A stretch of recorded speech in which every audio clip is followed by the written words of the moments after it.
schemes, the talented Mr. Ripley is the year's most troubling film, but not by a wide margin. Close on its heels is the eccentric comedy American Beauty, which takes a Fellini-esque approach to a tale of suburban dissatisfaction and then offers its characters an odd sort of redemption.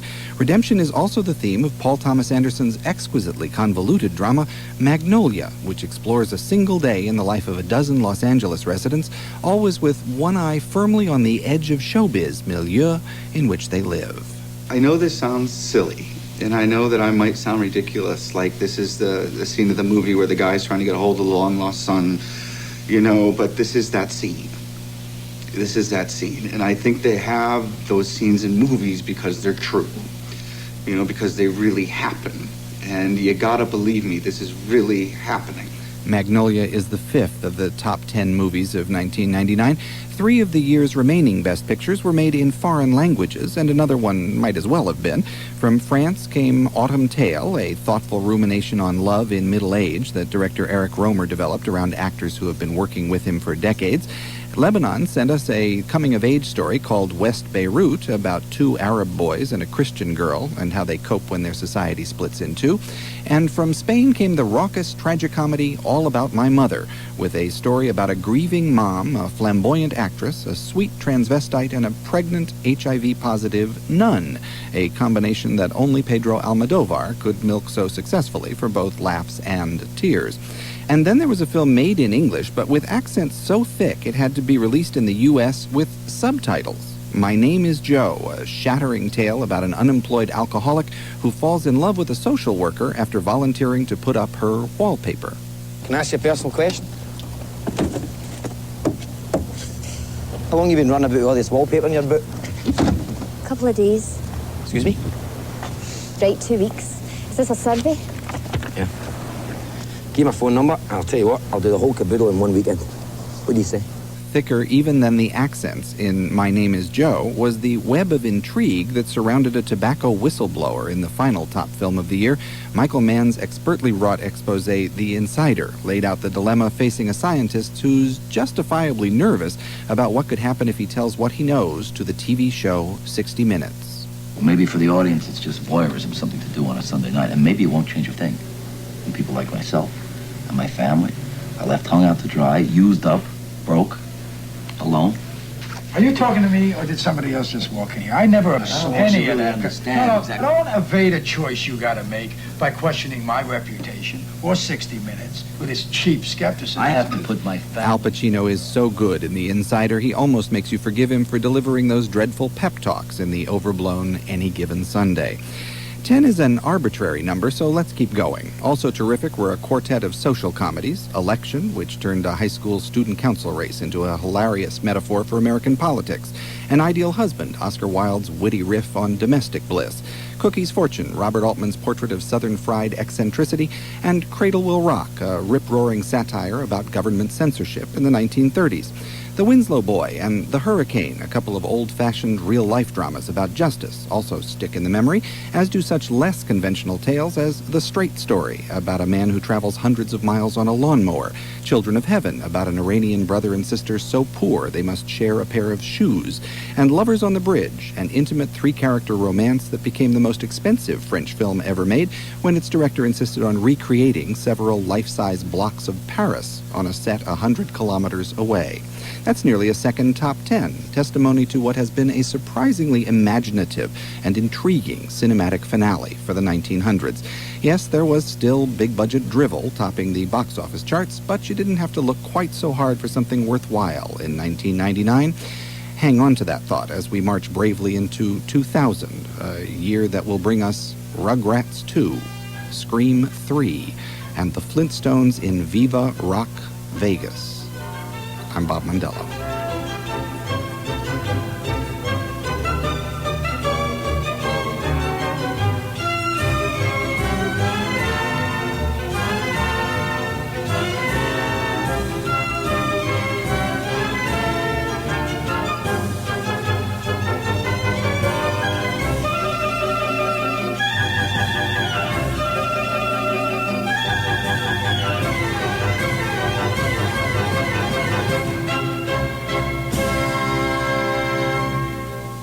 You're listening to NPR's All Things Considered.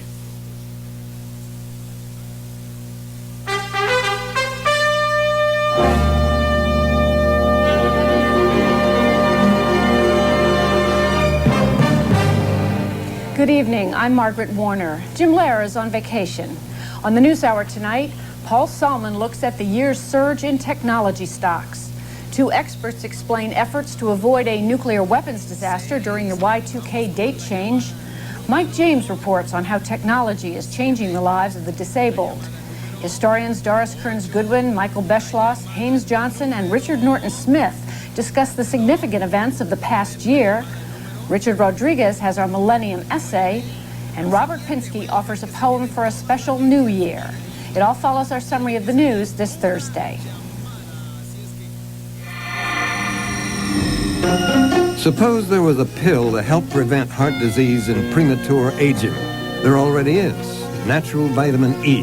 Who supplies it to the world?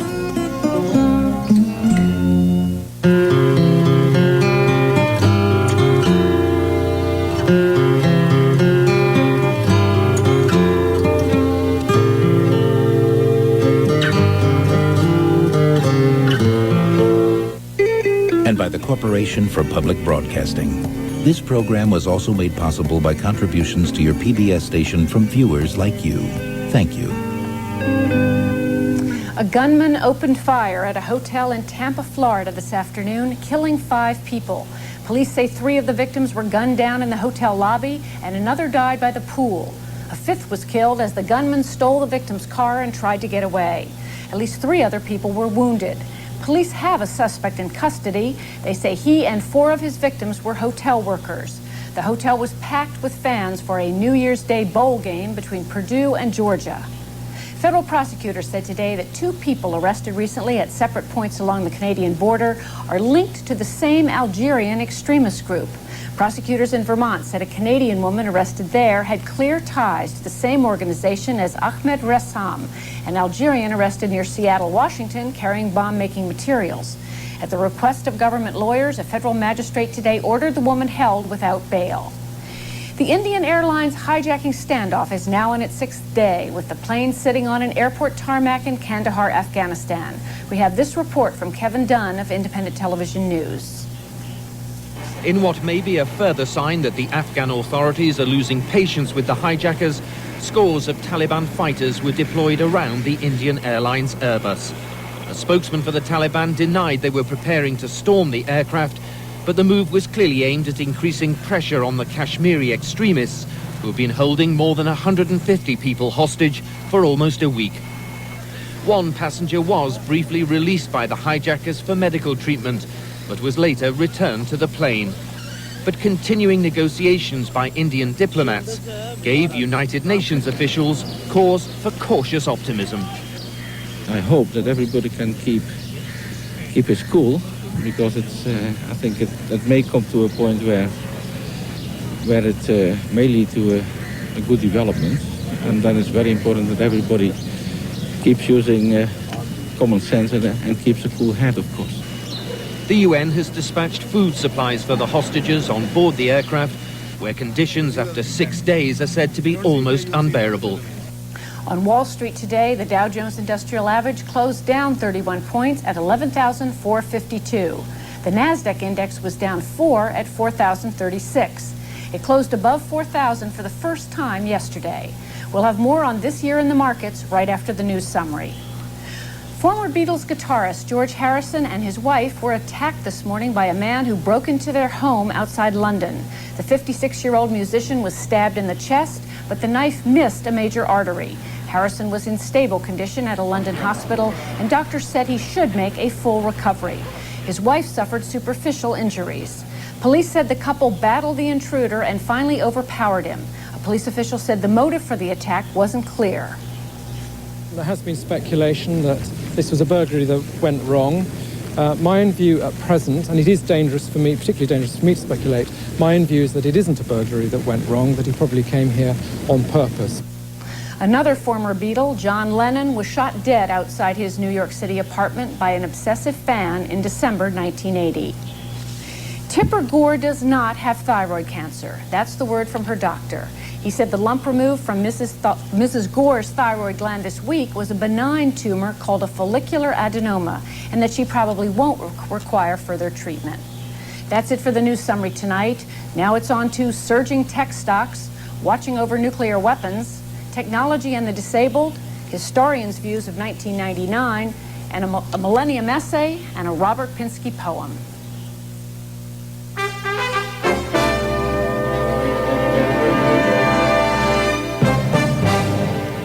Paul Salmon looks at the market's high-flying year. Stocks were down a touch today, but for 1999, the tech-heavy NASDAQ index is up a whopping 84%. The Dow up 25%. Here to help us take stock, James Kramer, money manager and co-founder of TheStreet.com, an online financial publication, and Elizabeth McKay, chief investment strategist at Bear Stearns, the investment and brokerage firm. Welcome to you both there in New York. Mr. Kramer, is there a touch of madness in the stock market at the moment? Paul, to say that it's all rational would make a little too much sense of it. However, there were opportunities this year, if you were willing to accentuate growth and pay up for growth, that I think turned into a sensible picture. I'll give you an example. In the 80s, if you had just bought all the software companies and it kept Microsoft, all the others kind of disappeared, but Microsoft made you a fortune. Many people were making the same bet in the 90s. They're saying, let's just get all the internet plays, and if we get one big one, it will make up for all the losers. And I think that has worked.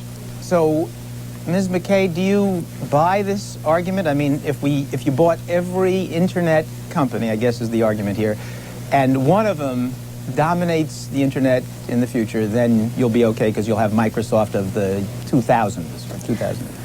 Well, it seems that there are an awful lot of internet players in the same space, as it's called.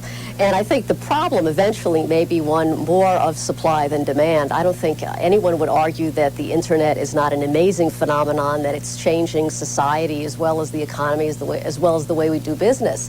But what investors are willing to pay, or how far out investors are willing to look to discount future earnings, does change. And I think as we see more and more companies doing very similar things with respect to the internet, I think some of those companies inevitably are not going to be making money, and I think investors may well lose patience with those. But you're saying discount future earnings, so you're talking about how much these companies are going to make in the future.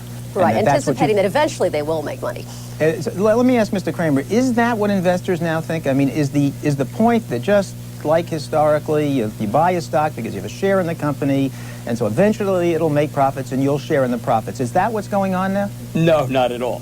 What's going on is there's a momentum game, and we're very much driven, as Elizabeth said, by supply and demand. I happen to believe that the supply of stock, of high growth stock, is in very short supply, so it's being bid up. I don't think anyone expects all these companies to do well. One of the companies that I think most people think of as being a huge internet success story, Amazon, I personally, and I'm not long Amazon, think has very little chance of ever making any money.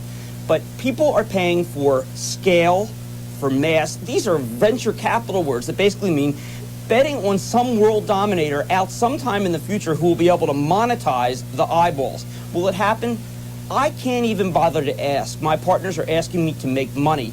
I don't want to make a long-term judgment when I sense that the momentum is there and there's so much money to be made. I wish I could be more rigorous, but it's not working like that. So profits have nothing to do with it? I mean, except profits in some possible future of one out of the 100 companies you buy or something? I think that people are judging these companies about how well they execute. In some cases, profits matter, but that tends to be the older line New York Stock Exchange companies. Most of the companies that I'm dealing with that are going up every day, the earnings are so far out that they really are irrelevant, and what people are looking at is great revenue growth. If there's great revenue growth, they figure the profits are going to come eventually. So, Ms. McKay, profits a thing of the past, or are you just an old fuddy-duddy? I mean, by talking about discounting future profits? I guess maybe I have one foot in the old economy. But, you seem kind of young for that. Thank you. I think at some point, though, business companies are in business to make a profit, and I think ultimately you do have to make a profit. As I say, the willingness to look out, to venture beyond, to take a risk does change over time, and obviously at this point, with respect to this phenomenon, investors are willing to look out, I think, a fairly long amount of time. Yeah, maybe hundreds of years.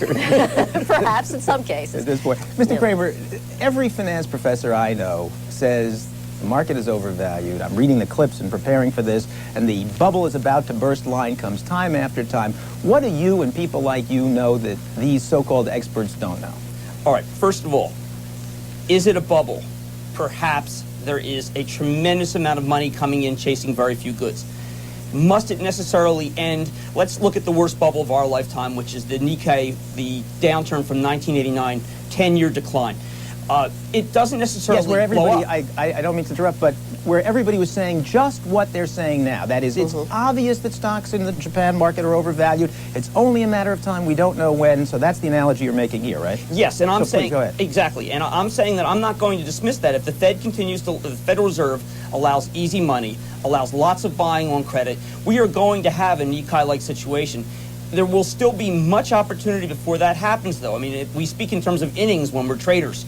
Are we in the 7th inning? Are we the 9th inning? I personally feel that there is still much more to come because there's still a tightness of supply, not enough companies that people can bet on yet, and the opportunities are still vast. So I can't put myself in that bear camp. I hate to ask you this question, but are you subscribing to what's been called the greater fool theory? That is, that there's a greater fool out there who's going to buy the stock even at these inflated prices? I said to two of my investors the other day that I can play the greater fool theory better than anyone else. So to tell you right now live that I'm not playing it would be wrong. I'm a trader by nature. I think that there is a greater fool theory going on. I think I can identify what's working better than others. But would I believe that over the long term all these companies will make it? I think 4 or 5 of these companies will make it. That's all. In the interim, I intend to profit from it. And Ms. McKay, does it scare you at all to hear what Mr.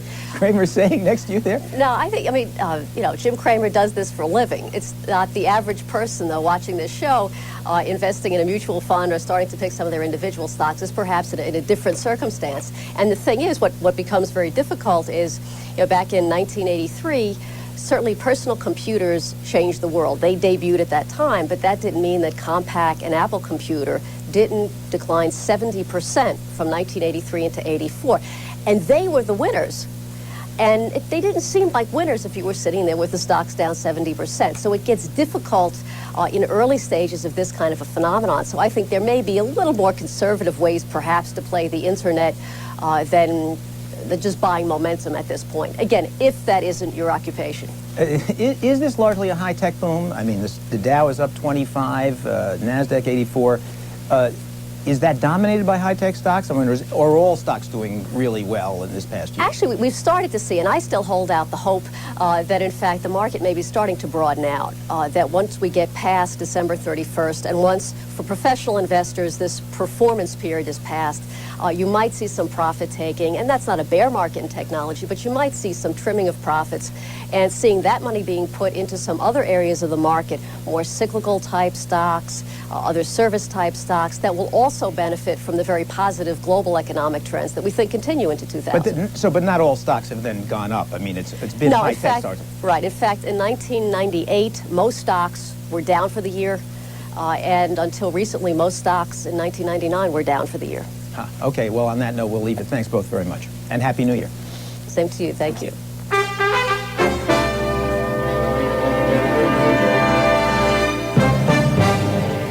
When the Y2K computer problem first arose, there was immediate concern that it could have disastrous consequences for the world's nuclear arsenals. 5 countries are known to have long-range nuclear weapons, and other nations also are suspected of having them. But the vast majority of the world's long-range nukes belong to Russia with 7,500 and the U.S. with 7,300. To ensure that a New Year's computer glitch doesn't trigger an accidental launch, the 2 governments have set up a joint missile warning center at Peterson Air Force Base in Colorado Springs. As the new year rolls in, Russian and American military officers will be sitting side by side at computer consoles, monitoring missile launch activity around the world.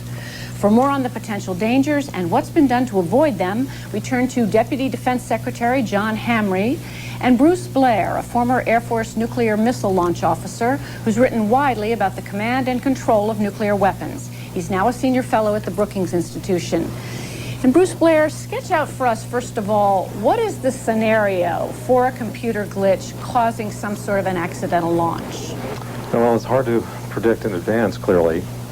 These sort of scenarios develop in unusual ways, and they're hard to anticipate, but the basic concern is that Y2K may cause Russian leaders to believe that they are under missile attack. The Y2K could, in principle, in theory, cause a false alarm in the Russian network of space and ground-based sensors that leads to misleading indications of an attack on Russia, which might lead to a bad call on the part of the top leadership.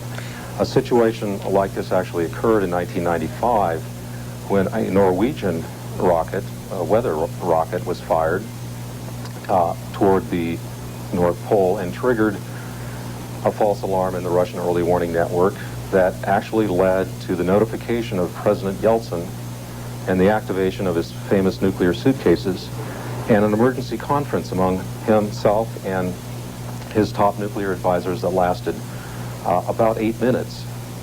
Now, these scenarios of false alarm, whether triggered by Y2K or any other source, and there are many sources in Russia today, given the deterioration of their early warning and control system, are a matter of concern to us because Russia maintains thousands of nuclear weapons on high alert, as does the United States. We haven't changed our Cold War practices, and has a strategy to fire them on warning, that is, as soon as possible after detecting, using satellites and ground-based radars, detecting an apparent attack on Russia. But just to understand, it does still take a human to make that decision.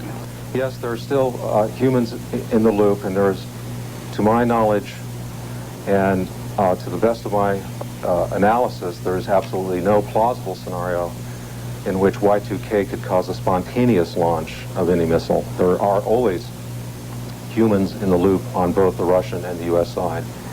All right, Secretary Hamre, do you agree with his assessment of at least what the potential risk was?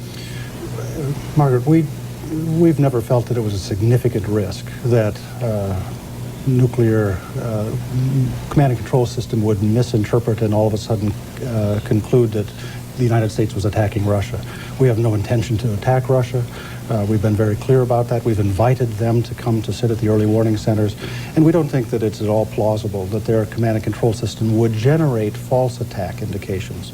I think the more likely thing we worried about was that they would lose confidence in what their early warning system was telling them, and that's why we created a parallel system for them to sit down side by side with us during this crucial period so that they could be confident in the early warning capabilities, both us and theirs. But why did you think they would lose confidence in their own early warning system? We've watched over the last several years that they have been a military under some stress, and they've not been able to maintain the same level of redundant capability in their command and control as they had in the past.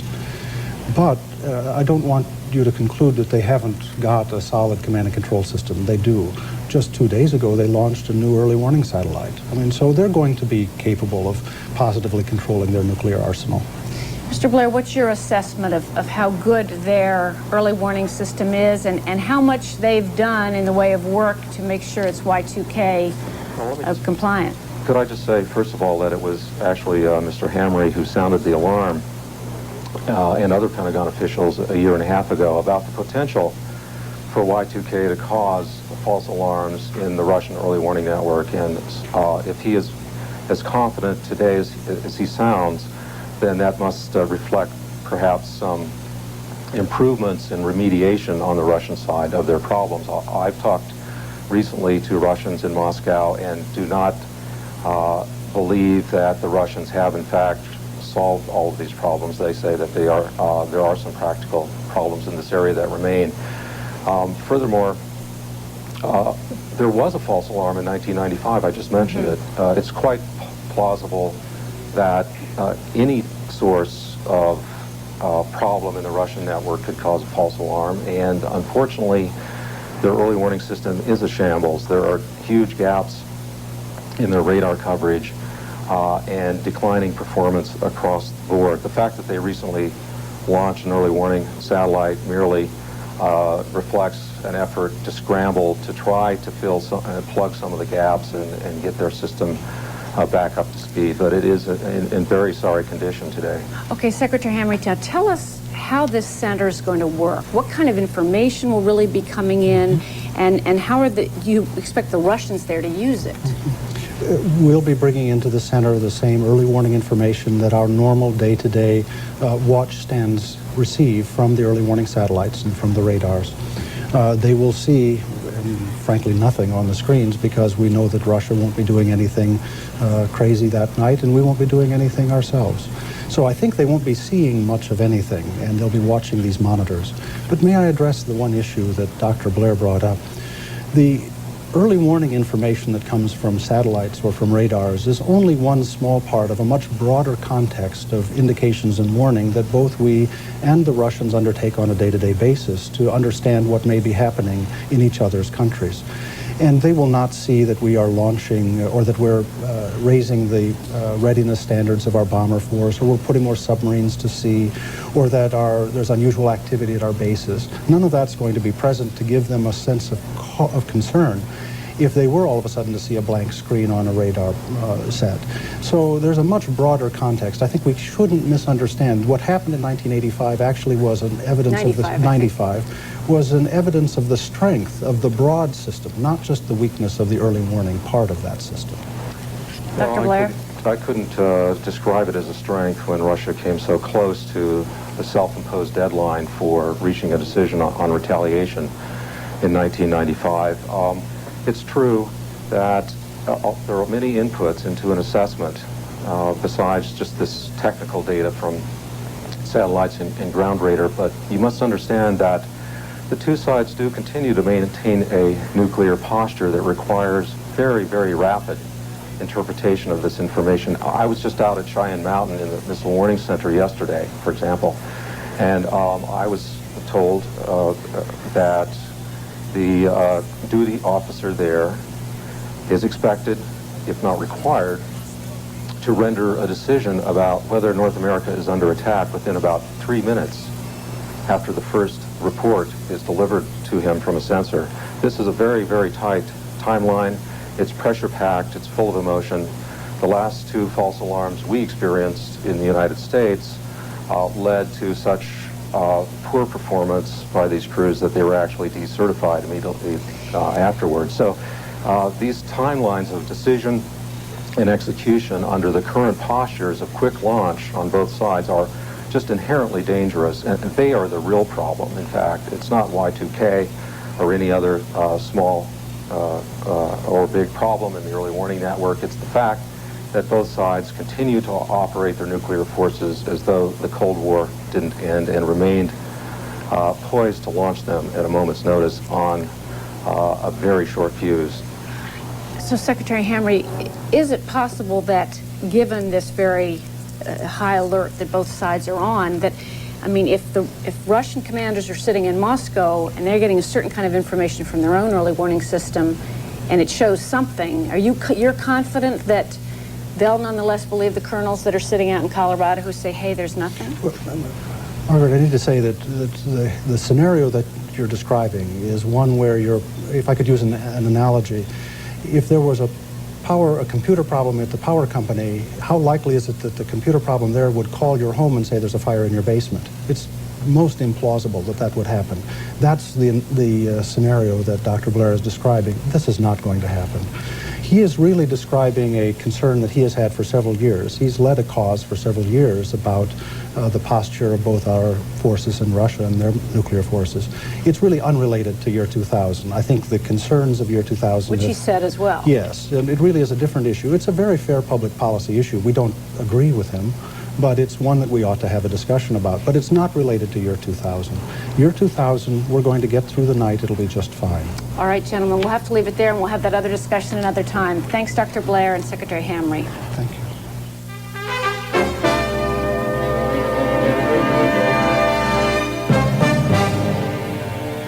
Still to come on the NewsHour tonight, high-tech help for the disabled, an historical look at 1999, a Millennium essay, and a Robert Pinsky poem.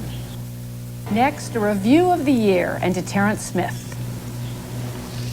As this year winds to a close, we get some perspective on 1999 from NewsHour regulars, presidential historians Doris Kearns Goodwin and Michael Beschloss, and journalist and author Haynes Johnson. Joining them tonight is historian Richard Norton Smith, director of the Gerald R. Ford Museum and Library in Grand Rapids, Michigan. Welcome to you all. Doris, historically, what was significant or important about 1999? Well, you know, in trying to think about what the most important events were, you realize there weren't any absolutely, completely momentous events, and maybe that was a blessing. President Kennedy once said in the midst of the Cold War, the Cuban Missile Crisis, the civil rights demonstrations on the street, that there was an old Chinese curse, may you live in interesting times, which wasn't a good thing, meaning famines, wars, catastrophes. We didn't have that in this last year, and maybe that was a blessing in a certain sense. I guess I would pick the resilience of the presidency as an institution as one of the more important events. You start the year with the president in humiliation, having been impeached by the House of Representatives, and yet the institution persevered. It remained strong during Kosovo, strong during the negotiations with the Middle East peace, with Irish peace, strong in terms of its authority that still hasn't been totally undermined. And I think the framers once again deserve credit for having created something that the people could support, and that it shows how extraordinary bounce there is in that institution at the end of this year. Richard Norton Smith, what jumps out at you? I think this is the year when pragmatism returned to American public life. It's almost as if we were all singed a bit by the ugliness surrounding the Lewinsky affair and the impeachment process. I think politicians have woken up to what most Americans have always believed, which is that the clash of ideas is not to be confused with a holy war. And I also think, give Bill Clinton some credit. I think just as his natural activism was in some ways tempered by the Reagan consensus, the view that was suspicious of, if not hostile to government, I think there's been a mini realignment during the Clinton presidency, helped no doubt by the economic boom, so that at the end of Bill Clinton's presidency, there's much less reflexive hostility to government, and the best evidence of that is not in the Democratic Party, but in the Republican Party. Just as Margaret Thatcher's great achievement was not revamping the Conservatives, but creating new labor to come to terms with her market reforms, so if you look at the leading Republican candidates for president, George W. Bush and John McCain, while both thoroughly conservative, neither one of them reflexively looks upon government as the enemy. No longer anti-government in that regard. Haynes Johnson, as you review the year, what strikes you? I think, just following up on what they've just said, the idea that we're ending this year in the glow of the best times the United States has ever experienced economically, unparalleled, unopposed in the world, scientifically, medically, technologically, in all kinds of ways, and this sense of the greatest exchange and gathering of wealth in the nation's history. We're in the midst of this boom, and it's still continuing, and I think it affects a lot of the things that both Michael and Doris has said and Richard has said just a minute ago, that it has a sense here that the ugliness of the past is tainted over by the glow of good times. Michael, what do you think? Well, and a lot of the economic prosperity that Haynes is talking about has been driven by technological change over the last 10 years, and one of the biggest technological changes has been the Internet and the World Wide Web. Here we are in 1999, we're on the 30th anniversary this year of the Internet, which grew out of an arcane Defense Department project, never intended to grow into what we now see, and then 10 years ago the World Wide Web began. All of this happened accidentally. It wasn't like Thomas Edison inventing the light bulb and that going on to affect history for the next century.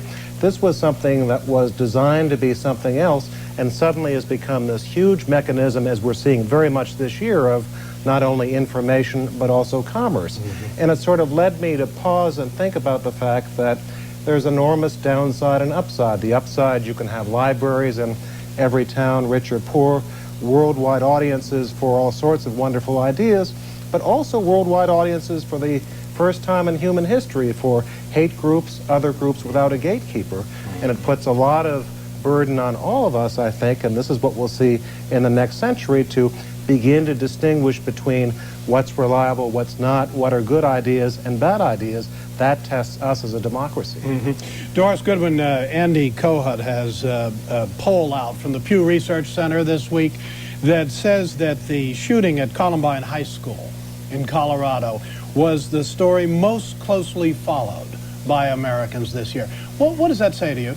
Oh, I think that's probably absolutely true. And the reason why is that symbolically, I think what that shooting represented to many Americans was the fear that in some ways we've lost childhood for our children, that there was a time some decades ago when children were not miniature adults. They led a rather protected life away from violence, sexuality, away even from divorce, in neighborhoods where there were people of authority, whether it was a parent at home or a neighbor that knew them or even a corner drugstore who knew who they were, who could take care of them, who could watch out if they went over the boundaries. And I think what Columbine symbolized to many people was not simply the fact that certain people shot other people, but that all of our kids are now exposed to that kind of level of violence and adult world that they weren't before. And the trends that have led to it, whether it's two parents working or whether it's the media or whether it's just parts of our modern culture being more fragmented, are deep trends that are not easily going to be overturned. So I think it struck a huge chord, and I would argue socially it was the most important event of the decade in that sense.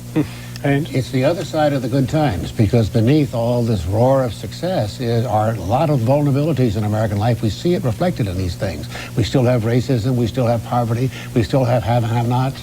Our system is, despite the impeachment, didn't leave perhaps the scars, but it certainly left a distaste toward the political system. It raises questions how you deal with these kinds of really long-term problems. Richard, do you see these other issues playing into that pragmatism you were talking about before? Yeah, and I would disagree a little bit. Certainly not with the importance that most people attach to Columbine. But I think if you look out, it's dangerous, 30, 40, 50 years from now, and ask what in this year foreshadows the debate down the road, I would suggest the Vermont State Supreme Court ruling that all but legalize same-sex marriage.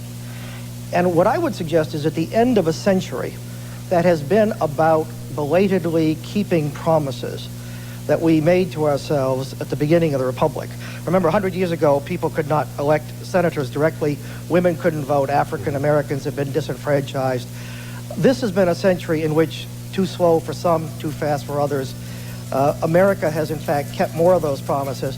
But more than that, I think we're moving beyond tolerance, which is a kind of grudging acquiescence in what we can't change, to a genuine acceptance and even a celebration of the strengths that lie within our diversity. And I think this is a debate that has only begun, but it's one that will probably tend to shape our politics as well as our culture for years to come. Do you see it that way, Michael? Well, to put it in ideological terms, I think historically we may look back on this period and say that the conservative movement of the last 30 years has run its course. In the late 1960s, there was a feeling that big government had become too strong, there were too many taxes, and also we wanted to defeat the Soviets. All those things have now been accomplished. There's a big surplus. And usually in history, there's a cycle when people get rich, and when purposes like that are accomplished, then you move on to deal with issues like health and education and poverty. And the interesting thing is that the issues you see dealt with by both sides in this presidential campaign are much more traditional, almost liberal democratic issues. It's hard to see that that would have been the case at almost any other time over the last 30 years.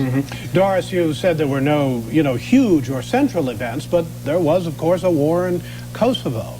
What's the lasting meaning of that, do you think? Well, I think it will depend in part on whether what President Clinton enunciated after that war, what seemed to be a Clinton doctrine that the United States would intervene when there was ethnic cleansing or there was a certain kind of genocide going on. If that were to be the first of a series of such interventions, then it's a hugely important event. However, we have not seen us intervening in Russia, where there has been similar ethnic cleansing and similar seeming large numbers of deaths. So it may be that it was a more pragmatic doctrine than when it was first announced as a moralistic standard. All right, Haynes, it's also a definition of the future role. Oh, yes, absolutely. And also it defines wars.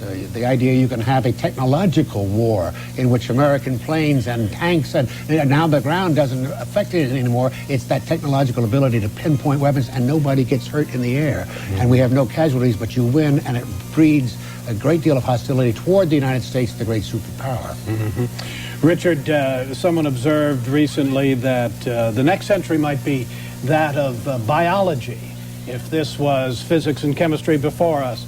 I wonder what you think of that in terms of genetic research and that sort of thing. I wish it was a century of politics, which has something to do with biology, I suppose. I was a little disturbed by Time magazine's selection of Einstein. No one can argue with the choice of Einstein as person of the century. Right.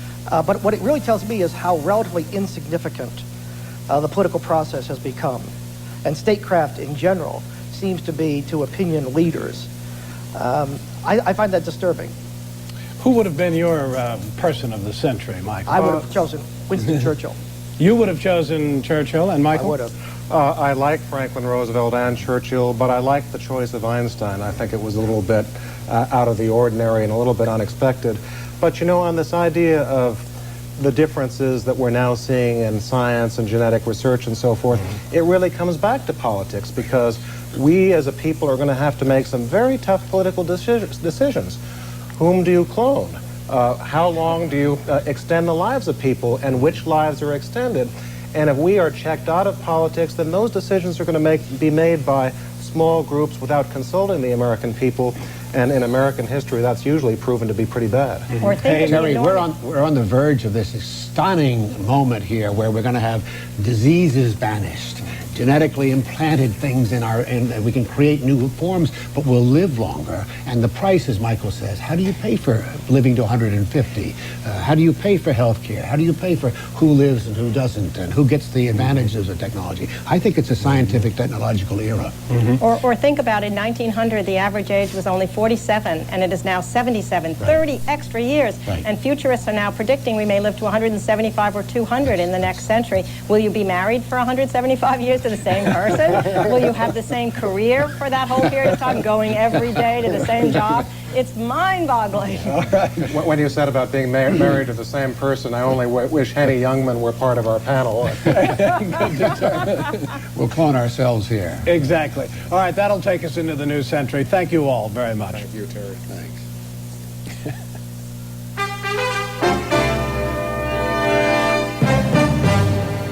Now, the last in our series of Millennium Essays, Richard Rodriguez of the Pacific Times News Service has some thoughts about ordinary times. 2, 1, For many months now, the travel industry has tried to stir in us a garish anxiety. Where should we go for New Year's Eve? Should we fly to Jerusalem or to Bali? Should we stand with the mob in Times Square or on the Washington Mall? Or should we engage a private jet to see the dawn over Australia?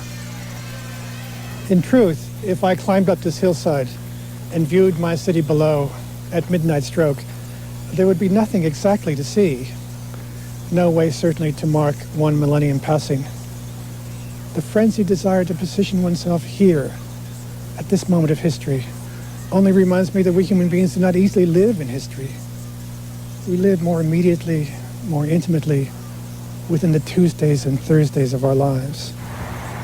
After all, that good friend of ours died not at the end of the 20th century, but on a heartbreaking Monday. And our favorite niece graduated from high school on a Saturday in May, and not at the close of the millennium. It was the business of emperors and popes to organize the known world by establishing calendars. It remains the task of parents to note doctor's appointments on the kitchen calendar. It is the business of historians, sitting in libraries, to decipher from the wars and the bombs, from rising hemlines and the fall of markets, from astonishing inventions that beget inventions, to decipher a narrative line, to speak of an epoch or an age. In recent months, we have heard from merchandisers and hustlers with their quickie lists, the century's 100 best short stories or 100 most important movies, or Time magazine summarizes our century with a magazine cover. I incline to the more cautious view that history takes time. I don't think we know, for example, even now, 500 years after, what the story of Christopher Columbus fully meant. But this terrible century's great lesson is that one cannot be oblivious of history. For history, unbidden, often prowled the century's wet streets late at night. And sometimes, history banged on the door and forced itself in. America sent its young men to fight in history's battles. They fought bravely and well, and though they came very close to seeing the face of history, many soldiers returned famished, they said, not for a hero's parade of tape and confetti, but famished for the mundane, a hot dog, or the barefoot pleasure of washing the car on a Saturday morning. The great theistic religions of the world tell us that the divine, eternal, timeless, has entered history at various moments. Everywhere in the world, every religion in the world, sets aside certain days as holy, different from any Tuesday, days when people go to temples or to churches, and the sun seems to shine differently, and the air is oddly still. In my own Catholic church, a feast day comes with great ceremony after weeks of preparing, but then it passes. Finally, there is more to learn from taking down the tree after Christmas than from putting it up. For what remains week after week is what my ancient church calls ordinary time. We live most of our lives in ordinary time, Tuesdays and Thursdays. People ride the bus, a child learns how to swim, a woman waters her roses, two friends laugh at a joke, all within ordinary time. In the end, it's worth noting that the millennium, if such a thing exists, is coming to a close on a Friday, and that treacherous, astonishing vista we dare to call the 21st century will begin on a Saturday morning when somebody, somewhere, will have to clear the driveway of snow.